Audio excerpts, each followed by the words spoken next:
just want to see if I can do this. Yeah. So that was literally my actual motivation. Yeah. Is like I think this can happen. I think this can work. I know this is a great idea. I just need to see if I can make it happen. Yeah. You know that wonderful idea you have to launch a business that's been sitting in the back of your brain for 6 months, 10 years that you have never put into fruition? This is the space that many, many people find themselves in, particularly I feel like people who are in healthcare. A lot of nurses, some NPs are looking at growing their own businesses, and how do you get there? It seems so overwhelming because none of us are taught any of the skills about business building, marketing, sales, or any of the back end stuff that goes into it. So today I have just so much excitement for you to meet my friend Daniel, who is an NP fellow, but beyond that, he has a business that he launched about a year before he started his NP journey. So he's been managing multiple things, and I cannot wait for him to share his story with you guys. It is so inspiring. It has inspired me so much, and I think that you will find a lot of nuggets of wisdom from him about practical advice and sort of just the mindset that's involved with owning your own business and selling your own business. So if we haven't met yet, my name is Bree. I'm an RN, NP mentor, interview strategist, and content creator, and business owner. Thanks for joining. Welcome to the channel.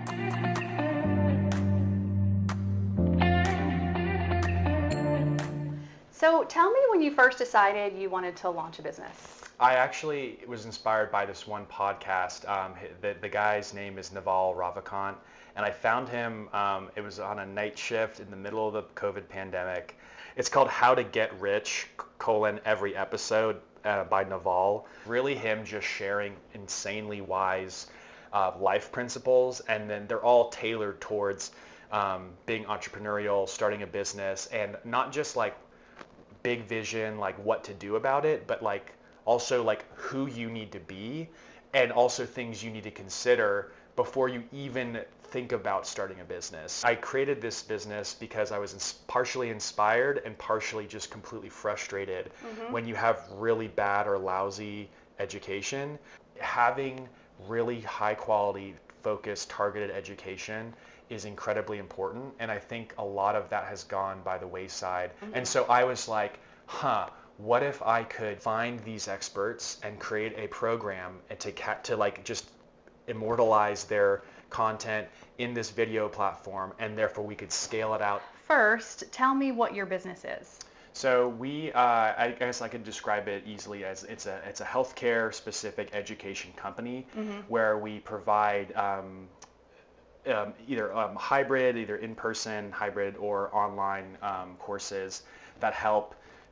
Really, mostly it's targeted at new learners, but really anyone who's working at the bedside or anyone who's working in healthcare with direct patient care could benefit from. Yeah. So. And when you were a student with me, I just loved hearing this story. It's fast. There's not a lot of nurses out there who think outside the box. A lot of people have burnout and they think about other ways of income, but aren't able to execute on those ideas. And I think it's super impressive that you've done this. And the story you told me was about this experience you had with an EKG educator that was so inspiring and explained it in a way that you were able to grasp it quickly. And you wanted the whole world to have this experience. Yes. So tell me how you took this idea from an idea to, creating a platform for it, and then how did you get contracts with and how did you decide who you were going to try and sell this to? Yeah, so when I approached the educator, and specifically she taught EKGs, she does many content areas personally, or when she contracts her services out, but the main one that I was really focused in is EKGs, because I personally believe that's a very, very valuable topic that every nurse, especially nurse, should know. Yeah. And so I approached her, and I looked at her, how she did it, and she's targeting hospitals. And so I was like, okay, that's probably the best place to start, because that's where the greatest impact is. That's where the greatest number of people, the greatest number of, really opportunity to have clients, to work with people would be, especially the big hospitals. And so I just really mimicked her business model, and she partnered with me, and she's all a part of this. And so I sold her my vision for what I wanted to do. She loved it. She actually had thought about doing it before, but she actually was like, I just never found someone I felt comfortable or confident and trusting.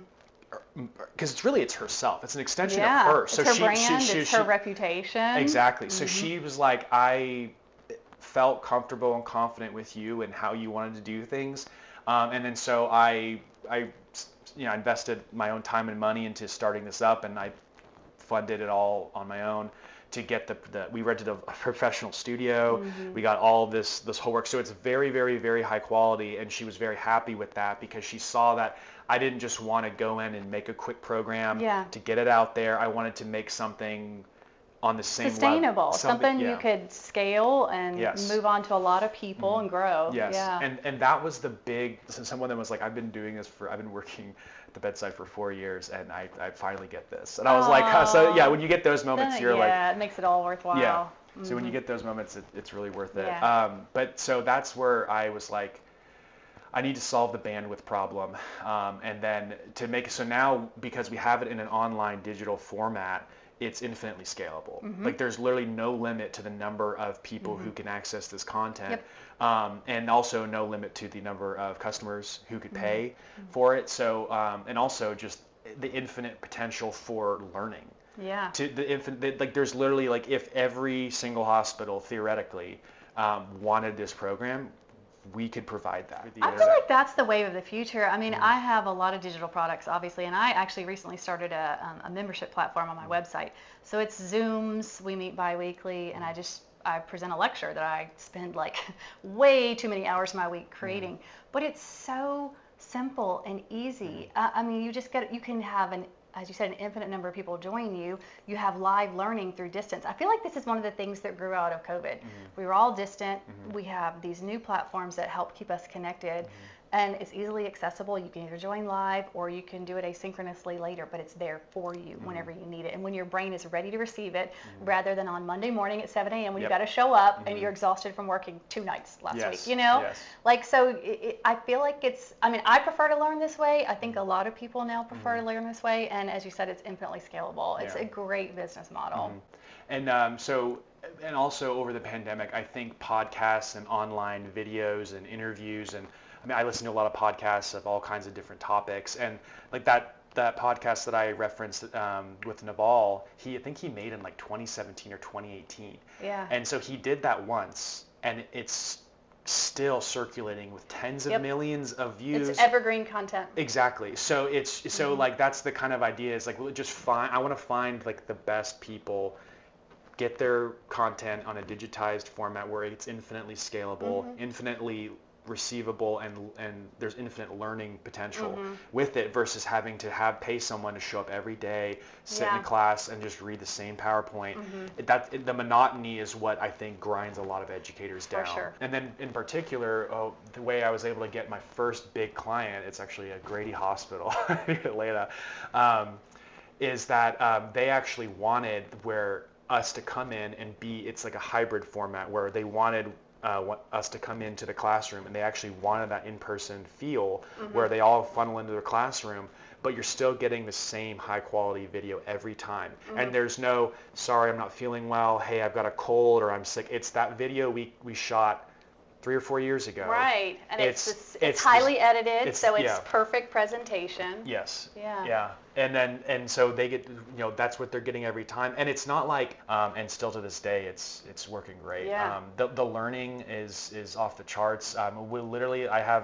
I'll have a survey of all the students. We've had, I think, up to 170 learners this year, and almost all of them on the survey say, this is one of the best classes I've ever had. I wish more classes would be like awesome. this. So you had to make the initial investment all on your own. How scared were you about spending the time and the money, renting this professional studio, and then your confidence about your ability to then sell it? Selling is the hard part. Yes. Oh, creation is not hard. Selling is hard. Hey friends, are you a brand new NP, or perhaps you're in school doing an ICU rotation? Are you drowning in the vat of information overload and struggling to make sense of it all? I got news for you. We have all been there, my friend. Your rate of growth is directly tied to how much time you spend on education, along with exposure to a broad range of problems that we commonly see. I developed this program called the Acute Care Lab Membership to help flatten out the learning curve for novice critical care providers. It is ideal for a hospital-based APP who stabilizes or manages decompensating patients like hospitalists, ICU providers, acute care students who are in school, Even ICU nurses, especially those who work in critical access hospital with minimal provider oversight, or those that really just want to raise the bar and go deeper into understanding the pathophysiology and management of critical patients. This is a program designed with 2 monthly lectures on concepts like vents, drips, interpreting ABGs, how to prevent peri-intubation cardiac arrest, and so forth. My educational approach is heavily based on the foundation of understanding the why over the how. So it always begins with a review of the pathophysiology, followed by assessment tips, development of differentials, and establishment of a plan of care, teaching you action-oriented, evidence-based care. These lectures are presented live because I really believe that interaction with live Q&A is the most beneficial for your learning. However, I understand that most people are not able to do that at all times. So membership here will give you unlimited access to all of the recorded lectures that you can view on demand whenever it's convenient for you. You'll have access to a plethora of written documents to help you as well. Keynote slides, PDF documents I've created, templates. The membership is full of additional resources and comes with all of the perks that you see here. If you have interest in this, please go check out the website, brienp.com, and find out if this is right for you. Thanks for watching all my videos and all the support. I have probably annoyed 20 managers at 6 different hospitals. I've agonized about how often should I ping them to not be annoying, and also to just either get completely ghosted or to have a literal no or rejection, or if they're nice and professional about it, they'll give you some not right now, and you're so you got that constant rejection, but once you get that first yes, it's just awesome. It's worth all the other. So putting in the initial cost of it, part of in that podcast that I referenced, he does talk about you need to know how much money it's going to cost to not only get it started, but then also to sustain it. The beautiful thing about the internet and technology now is that there's so many software platforms that I can have my company, because we didn't have any income for probably over 1.5 years from when I first started it. Yeah. So, but all it would cost is maybe $200 a year for just the maintenance, and then the actual investment, because I had to pay the production, I had to pay for the studio. I fortunately, this was actually before the pandemic, I was able to pick up a lot, and I literally was like, I just want to see if I can do this. Yeah. So that was literally my actual motivation. Is I think this can happen. I think this can work. I know this is a great idea. I just need to see if I can make it happen. Yeah. So I went into it knowing I probably might fail. It won't turn out the way I wanted it to. And I learned so much about how hard it is to get a business up and running. It wasn't money that I was risking. Yeah, you kind of got to be okay with this could work or it couldn't. Yes. You kind of rolling the dice, but is this money that... I follow the elite NP. I don't know if you know about him, but he teaches basically NPs how to start clinics, how to start businesses. And he says all the time, and I love this, and that is, don't put all your eggs in one basket. Don't quit your job and put $50,000 into opening a clinic. Do this as a side hustle. You're only open 1 day a week. If you lose 15 to 20 grand, a cheaply started business is a cheaply closed business, and it doesn't fail until you close it. So do you have a year to wait out until you see a return on your investment or not? I certainly feel that as well. I've been trying to build a business for almost 2 years now, and it is slow, and you have to have the motivation and the willpower to keep going at it every day. It's everybody says this in the beginning phases. It is a lot of hard work, but most people see the outcomes. They see the end result. They see this person who's got this fabulous business. They're living in the lap of luxury on vacation while they just passively make money. They didn't get that way over. Most people don't get that way overnight. You got to be willing to fight the good fight for a long period of time, and that's kind of a challenging place to be. Yeah, the number of times that I thought, man, this isn't going to go anywhere, the self-talk of how much time am I, and how long am I going to keep trying before, this is going to, am I just wasting my time, or could I pivot and try to shift towards some other idea? But for me, I knew I wasn't going to take out any debt. I wasn't going to go get any loans. I was I'm going to make this happen with what I have, and I think I can do that. So I'm going to do it in that way. And I wasn't going to accept any other pathway to get there. And then once I had it all created and ready, then it was just the cold calling, email. That's the hard part. Networking. And it's also There's a part of being in healthcare, and I don't care what part of healthcare you're in, that is very altruistic, and it feels almost a little like selfish. Like I hate asking people for money because I'm trying to help them do something to help other human beings. The ripple effect is huge, but in the end, your time is valuable. You're taking time away from your wife and other things that you want to do to create this, and yes, it's got a little bit of a hefty price tag. I spent a lot of money creating it. You know, it's going to benefit you in these ways, but I think being a good communicator and being able to show people the value that you can bring is huge, and not a lot of people have that skill set. You definitely have that skill set, so you were definitely designed for this. Did you write out like a formal business plan? I had a note in my phone where I would jot things down. I never actually had a formal business plan because it changed quite often. It changed, what I envisioned initially and where I'm at currently is almost unrecognizable. But I didn't actually have a formal business plan that I wrote down. I get hung up. I mean, I'm total ADHD, so my mind is like this all the time, like constant set of ideas. So trying to bring it like into focus and maintain on one thing is challenging for me. And I think that most people who have an entrepreneurial like drive or spirit, they're like that. They have a million ideas. So reining it in and then creating like a plan that is executable and that is scalable and that can actually return investment is challenging.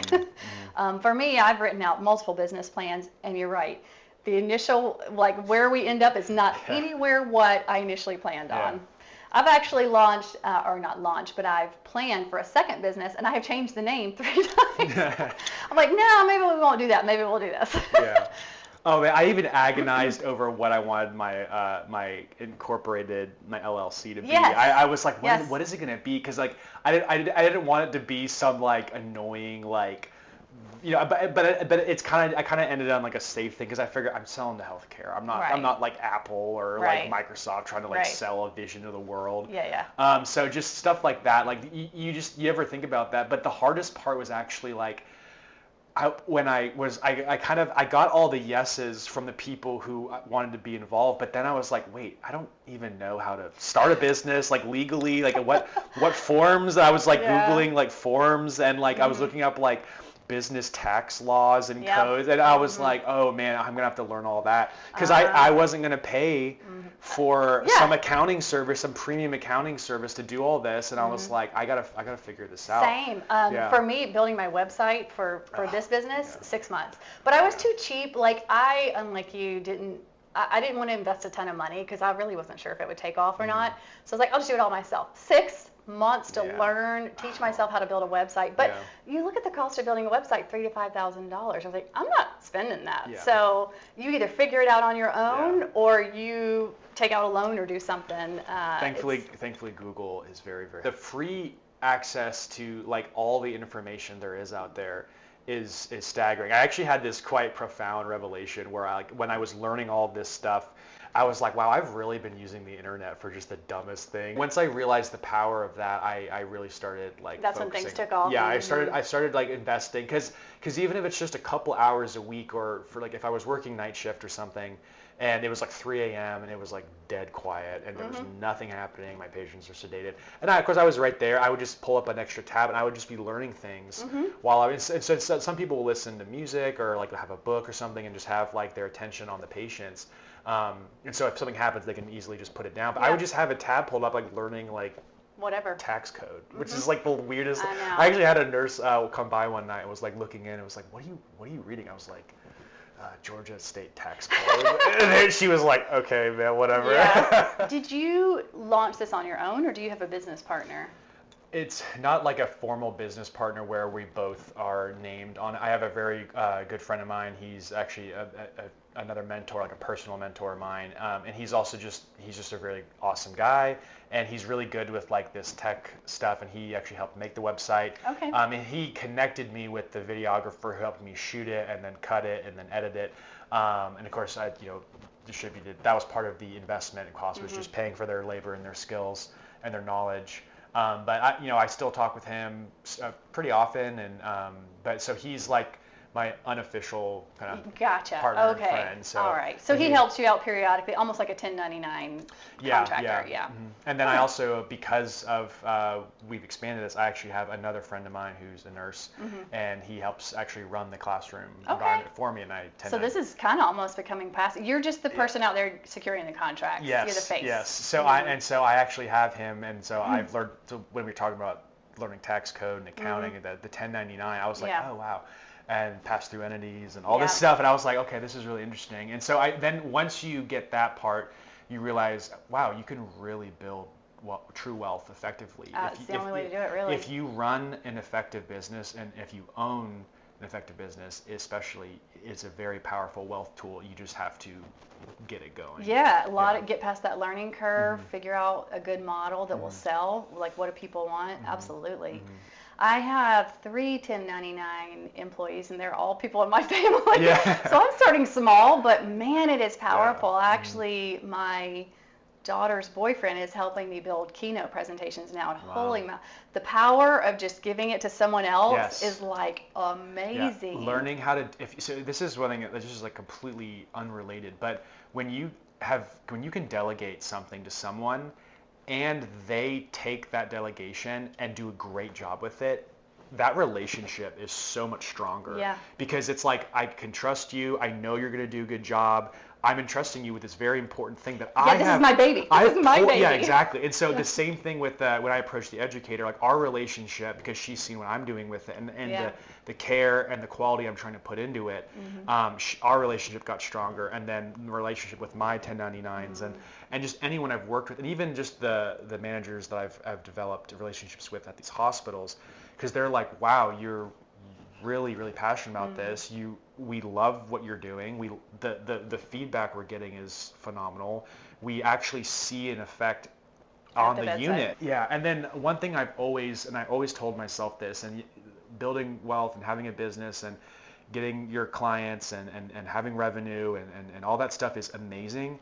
But one thing that I always focused on is that I'm going to always have the best quality, or I'm going to try to offer the best quality I can, and I want to give the people working with me the best value. That includes the people working for me and the people I'm working with. Sure. I want them to feel like every time I work with this guy, or I talk with this guy, or I'm exchanging some sort of goods and services with this guy, I love that exchange. I love the interaction.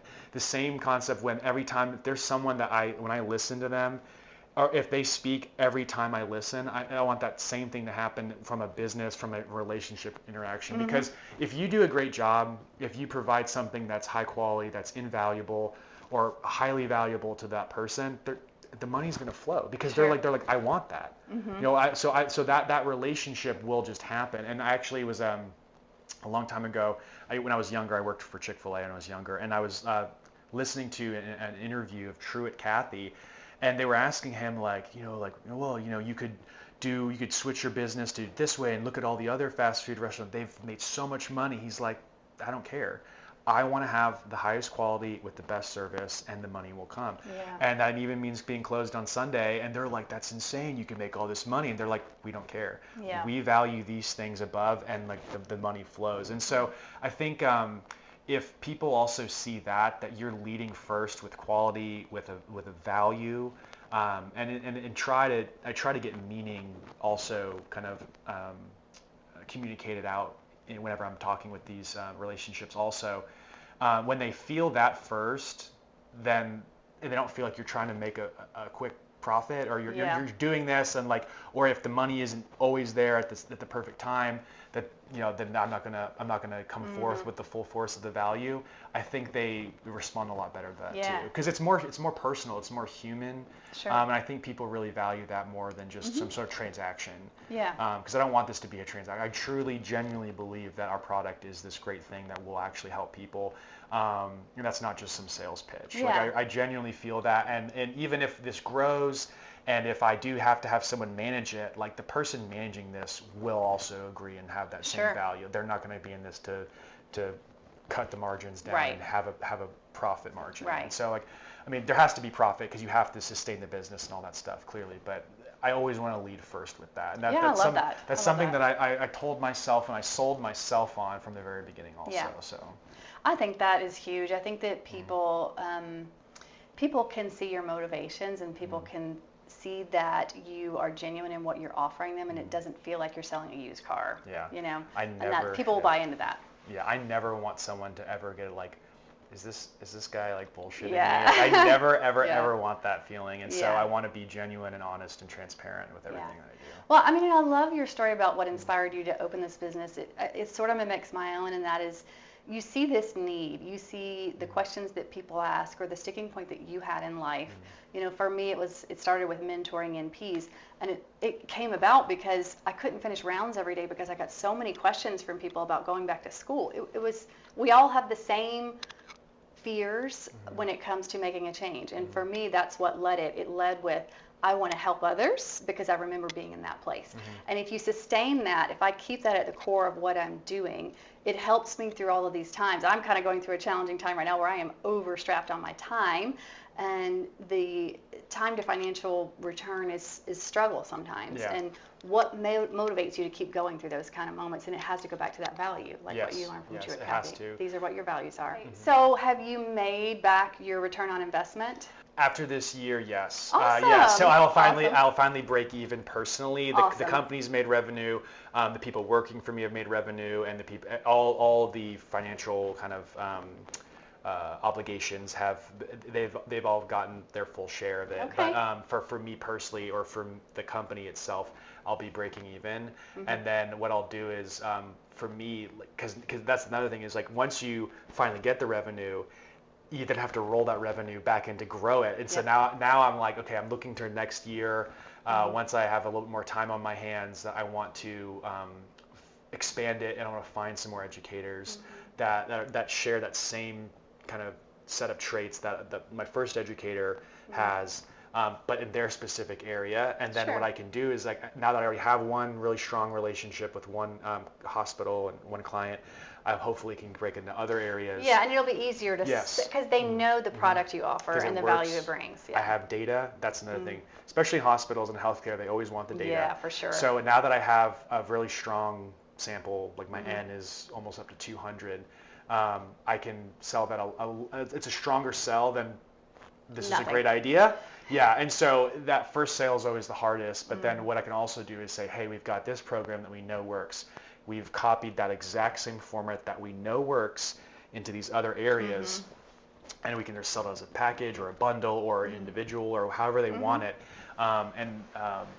That's what I'm hoping to be able to do. And I think that's another selling point, is that they can also buy a la carte, because if they're like, we actually have a really great EKG educator at a hospital, and that's fine, but we actually really would like that other thing, then I think that'll be a really good flex. Yeah. And then if they like it, or if that person is gone, or they get promoted, or whatever, they can go, whoa, actually, we'd like that other thing we have too. And so I'm like, I'd love to provide that. Score. Score. So that's awesome. I love that. If you guys met Daniel in the previous video that we released, you're aware that he is an NP fellow. So he is balancing a fellowship, which is incredibly demanding, a family, and this business. What is the secret to making it all work, and how do you decide where to invest your time? So before I started the fellowship, it was mostly just myself running the company and providing the service itself to my first client. But then, this was actually one of the hardest things for me in the last year, because I knew going into the fellowship I was not going to have time to actually provide the service myself. So I had to find someone to run the class for me, and I actually had to go through 5 different people. Oh, wow. Who were like, hey, this just sounds great. I'd like to. I'm not going to be able to commit to this. And so I was about a couple months from the deadline of me starting the fellowship to going, I don't have anyone who can, and I already had the contract. They already paid me. And I'm like, I can't provide it. And so I was like, and I was very, very fortunate, and I found someone, and he's fabulous. He's amazing. Love this guy. And he's been actually running it for me. And we spoke earlier about when you delegate something to someone, and they not only take it and do what you want, but like add to it and make it their own and make it better, and the results are just as good, or if not better. than you expected, it just is an amazing experience to have, and that relationship gets so strong. But that's what I've had to do. If I found someone, and he's been great, and so I had to learn how You to got to delegate. outsource things. You have to, and that's the hardest when life, or if it's whether it's just everything in your life, or if it's like what you're doing is just so demanding. And for me, it was both, because I had my full-time job with the fellowship that's pretty much monopolizing most of my time, and then spending time with my wife and trying to have some sort of healthy work-life balance. But I had this thing that I've worked so hard for so many years, and it's finally coming to fruition. If it just got killed in its tracks, It would be so because sad. I couldn't forfeit my whole career, Yeah. my professional career for it. It was very scary. And I was literally having to be like, I might have to call them and refund and cancel the contract. Yeah. Oh, So gosh. that was really hard, but thankfully I had someone to come through, and he's incredible. So the main thing you have to learn how to do is you have to delegate, and finding someone that you trust, who shares your same vision and values is incredibly important, because you can find someone to do it, but if you can't just like wash your hands of it and just trust them fully with it, then that gives you more anxiety. So delegating and finding someone you can trust wholeheartedly with it is probably the most important thing. Yeah. Yeah. Yeah. I'm in the infancy stages of that, but I can definitely appreciate that. Here's your baby you created, and you're handing it off. A lot of stress there. Well, I commend you. I don't know how you're doing all that you're doing, but you have such a bright future ahead of yourself. And the beauty of being a nurse practitioner, particularly when you work 12-hour shifts, is that you do have a lot of time to pursue other endeavors. Yes. And the other beauty of that is that you can get reward in different ways. You can do it directly at the bedside with that, and when you are burned out from that, and sometimes the tragedy of it in the ICU, you can provide a different type of service that's more uplifting and helps people in a different way. And you can marry all of these things to create a beautiful life for yourself. Yeah. That's the plan, and that's the goal, but I didn't realize how hard it was going to be. And also just like, Same. in my wildest dream or fantasy for all of this was that it would be like maybe like a year or two. And the timeline did not play out how I thought. God and had so, different intentions. yeah, every force of nature and God had different intentions. And but honestly, like that is, I think that's what grows you, and then that's also what makes it rewarding. Is actually the inherent struggle, the difficulty of anything that's difficult is just inherently rewarding, and especially if you can overcome it. Sure. And even if you fail, you learn a lot. But if you actually can make it succeed, it's just like unbelievably rewarding. Yeah. So. Yeah. Well, I connect with you so much because it's rare that you find somebody that has such an entrepreneurial spirit, and all of the things that he's talking about, I feel all of that so strongly, all the stress, all the heartache, but such strong passion. You're going to fight and put more time into your own business than you will anybody else's. Yes. And it can certainly eat away at your life. So kudos to you. Well, I can't thank you enough for giving us all of your wisdom and sharing your story, and I can't wait to see where you go with this. It's just awesome. Thank you. And also I want to say something about Brianna. You've inspired me. Aww. You, not only when I was your student, but also seeing how you practice the bedside. You're a kick-ass mom. Aww. You are just a great person. And so I think, and also when I was listening to you, I think we were sitting in, I think at one of the offices when I was at clinical with you, and you were talking about your business, and I went, oh, hey, I actually have an idea for my business too. Like it just, because I knew how hard it was, and then seeing you have the same pursuit, I instantly respected you more.